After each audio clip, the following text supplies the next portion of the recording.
आसाम में चल रहे बेदखली अभियान यानी कि एविक्शन ड्राइव पर इस वक्त देश भर में बहस तेज हो गई है।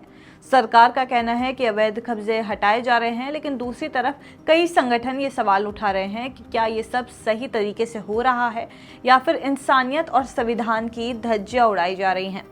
इसी कड़ी में जमीयत उलमाए हिंद के अध्यक्ष मौलाना महमूद मदनी ने प्रेस कॉन्फ्रेंस करके कई बड़ी बातें कही हैं। आज इस वीडियो में हम समझाएंगे आपको कि महमूद मदनी ने क्या कुछ कहा है, उनका असम सरकार पर आरोप क्या है और उन्होंने सुप्रीम कोर्ट की गाइडलाइंस का हवाला क्यों दिया। नमस्कार, आदाब, आप देख रहे हैं द हिंदी टॉप और मैं हूं आपके साथ सामिया खान। महमूद मदनी ने शुरुआत में जमीयत उलमाए हिंद का परिचय देते हुए कहा कि ये संस्था 100 साल से भी ज़्यादा पुरानी है और भारत की आज़ादी की लड़ाई में इसका अहम योगदान रहा है। उन्होंने साफ कहा कि जमीयत हमेशा से टू नेशन थ्योरी के खिलाफ रही है और भारत की एकता में विश्वास करती है। इसके 100 साल से ज़्यादा हो गए हैं इस संस्था को, और भारत के स्वाधीनता संग्राम में, आज़ादी की लड़ाई में, फ्रीडम मूवमेंट में इस ऑर्गेनाइजेशन ने लीडिंग रोल प्ले किया है। फिर जब लोगों ने टू नेशन थ्योरी को पेश किया तो यही ऑर्गेनाइजेशन थी मुस्लिम अकेली जिसने धार्मिक आधार पर भारत के विभाजन का विरोध किया। इसके बाद मदनी सीधे मुद्दे पर आए। उन्होंने कहा कि वो खुद कई इलाकों में गए और जिस तरह बेदखली अभियान चलाया जा रहा है उसे देखकर उन्हें बहुत दुख हुआ। तो जिस तरह किया जा रहा है इसको देखकर दुखी होना, मुझे लगता है आप लोग भी अगर जाएंगे, देखेंगे तरीक़े को, सिस्टम को, तो आपको भी कष्ट होगा। मुझे बहुत कष्ट हुआ, बहुत दुख हुआ। मदनी का सबसे बड़ा आरोप यही था कि असम सरकार सुप्रीम कोर्ट की गाइडलाइंस को नज़रअंदाज कर रही है। उन्होंने कहा कि देश में हर काम सिस्टम से होना चाहिए और अगर सिस्टम को तोड़कर एविक्शन होगा तो ये ना सिर्फ अवैध है बल्कि अमानवीय भी है। सुप्रीम कोर्ट ने तो जिस तरह उसको नज़रअंदाज करके, उसको रोंद कर कार्रवाई की जा रही है, ये और ज़्यादा अफसोसनाक, कष्टदायक और निंदनीय है। इसके जितनी निंदा करी जाए वो कम है। उन्होंने कहा कि अगर कोई विदेशी नागरिक हो तो उसे डिपोर्ट किया जाए, इसमें जमीयत को कोई आपत्ति नहीं है, लेकिन अगर कोई भारतीय नागरिक है तो उसका पुनर्वास होना चाहिए। कोई फॉरेनर हो, विदेशी हो, यहाँ रहे, ये हमको मंजूर नहीं है, कभी मंजूर नहीं।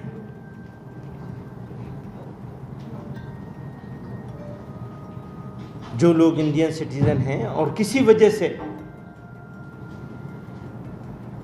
उनका एविक्शन हुआ है और वो वजह रीजनेबल है अगर, तो उनके रिहेबिलिटेशन का प्लान होना चाहिए। मदनी ने आरोप लगाया कि धर्म के नाम पर नफरत फैलाकर सत्ता हासिल करने की कोशिश हो रही है। उन्होंने कहा कि मियां या डाउटफुल जैसे शब्दों से लोगों को नीचे दिखाया जा रहा है। ये रवैया देश की एकता के खिलाफ है। अगर कोई फॉरेनर मौजूद है तो उसको डिपोर्ट क्यों नहीं किया जाता? हम तो उसका विरोध नहीं करते। कोई फॉरेनर हो, विदेशी हो, यहाँ रहे, ये हमको मंजूर नहीं है, कभी मंजूर नहीं। जब उनसे पूछा गया कि आसाम के मुख्यमंत्री उन्हें बांग्लादेश भेजने की बात कह रहे हैं तो मदनी ने जवाब दिया कि उनके पिता और दादा ने देश की आज़ादी की लड़ाई में 20 साल जेल काटी थी। ऐसे परिवार को बांग्लादेश भेजने की बात करना बहुत शर्मनाक है। और सुनिए, बांग्लादेश की बात क्यों करी है उन्होंने? जानते हैं क्यों करी? हर मुसलमान को वो बांग्लादेश भेजने की बात करते हैं। जब मेरे जैसा आदमी जिसका बाप और दादा दोनों भारत की स्वाधीनता संग्राम में 20 साल जेलों में रहे और एक जगह की जेल में नहीं, 6 जगह की जेल में रहे, उनको आप ये कह रहे हैं बांग्लादेश भेज देंगे। बहुत अच्छे, बहुत खूब। मैं कहता हूँ जिस मुल्क में, देश में जो नफरती चिंटू लोग हैं ना, उन्हें सबको पाकिस्तान चले जाना चाहिए। यहाँ रहने की ज़रूरत क्या है? ये देश तो खूबसूरत देश है। उन्होंने पलटवार करते हुए कहा कि नफरत फैलाने वाले लोगों को पाकिस्तान जाना चाहिए क्योंकि भारत तो मोहब्बत और भाईचारे का देश है। एक पत्रकार ने उनसे पूछा कि आसाम के मूल निवासी लोग भी शिकायत कर रहे हैं कि उनकी ज़मीन पर कब्जा हो गया है। इस पर मदनी ने साफ कहा कि अगर नामघर यानी कि आसाम के सांस्कृतिक धार्मिक स्थल को नुकसान हुआ है तो उनकी लड़ाई नामघर के लिए भी होगी। ऐसा है, वो लोग, वो आसाम जिसको शंकर देव बदान फ़कीर ने मिलके एक मिली जुली तहजीब बनाई थी, एक खूबसूरत चीज़, एक ऐसी संस्कृति वजूद में आई थी। अब उसमें किसी को कोई तकलीफ़ है तो हमें भी उसके साथ भी खड़ा होना है, बिल्कुल होना है। किसी को तकलीफ़ नहीं, तकलीफ़ होगी अगर मेरी इस उंगली को तकलीफ़ होगी और मैं कहूँगा नहीं ये उंगली ठीक है मेरी, ये कैसे हो सकता है? ये इम्पॉसिबल है। अगर नामघर को तकलीफ़ है तो मस्जिद कैसे ठीक से होगी? मन्नी ने कहा कि आसाम की तहजीब हमेशा से मिली जुली रही है। संत शंकर देव और फकीरों ने मिलकर इस धरती पर भाईचारे की संस्कृति बनाई है। अगर किसी एक हिस्से को चोट पहुंचेगी तो पूरा आसाम दुखी होगा। मदनी ने कहा कि इविक्शन पूरे देश में होते हैं, लेकिन सुप्रीम कोर्ट के सिस्टम के तहत आसाम सरकार जिस तरह कर रही है उसमें मानवता और इंसानियत की कमी है। उन्होंने कहा कि सरकार को चाहिए कि इविक्शन दुश्मनी से नहीं बल्कि अपनापन देखकर करे। दो लोग मिल करके फैसला करते हैं साथ रहने का, उसको कहते हैं शादी करना। दूसरा तरीक़ा होता है, वो भी वही होता है काम, उसमें भी वही होता है, लेकिन उसको कुछ और कहा जाता है, वो बुरा माना जाता है सोसाइटी में। तो आप भी ठीक तरीके से काम करें तो क्या है? कहीं कहीं ज़रूरत होती है, रीजनेबल होता है किया जाना, ज़रूरी होता है कि। जब उनसे पूछा गया कि क्या वो किसी राजनीतिक दल के कहने पर आए हैं तो मदनी ने कहा कि उनका राजनीति से कोई लेना देना नहीं है, वो सिर्फ इंसाफ और इंसानियत की बात करने आए हैं। हो सकता है एविक्शन भी इसी वजह से हो रहा हो सकता है इसी इलेक्शन में फ़ायदा उठाने के लिए एविक्शन किया जा रहा हो। अब ये मैं आया हूँ यहाँ, आपके इतने सालों के बाद आया हूँ और एक मैं छोटी सी बात कर रहा हूँ, कोई बात नहीं कर रहा हूँ। उनको मैं तो मानता हूँ कि हाँ जी वो हीरो है।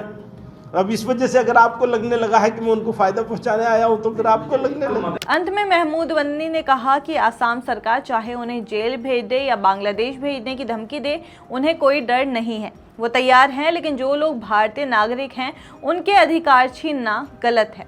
भाई मैं वो तो कह रहा हूँ, मुझे कहा, उन्होंने कहा बांग्लादेश भेज देंगे, उनकी पार्टी ने कहा इन्हें जेल भेज दो, तो मैं दोनों चीज़ों के लिए तैयार हूँ। बांग्लादेश भेज दोगे वहाँ भी चला जाऊँगा, भेज दो भैया, और जेल भेजोगे वहाँ भी चला जाऊँगा, उसमें क्या परेशानी है? मैं तो आया हुआ हूँ, आपके यहाँ आया हुआ हूँ, आपके पास आया हुआ हूँ। उन्होंने कहा कि भारत दुनिया की सबसे पुरानी और खूबसूरत तहजीब है। यहाँ नफरत की नहीं बल्कि मोहब्बत और भाईचारे की ज़रूरत है, और यही मैसेज आसाम से पूरे देश को दिया जाना चाहिए। आपकी इस पे क्या राय है, हमें कमेंट्स करके ज़रूर बताइए, और ऐसे ही और जानकारी के लिए आप हमारे चैनल द हिंदी टॉप को सब्सक्राइब कर लें। इसके अलावा आप हमें एक्स, फेसबुक और इंस्टाग्राम पर भी फॉलो कर सकते हैं।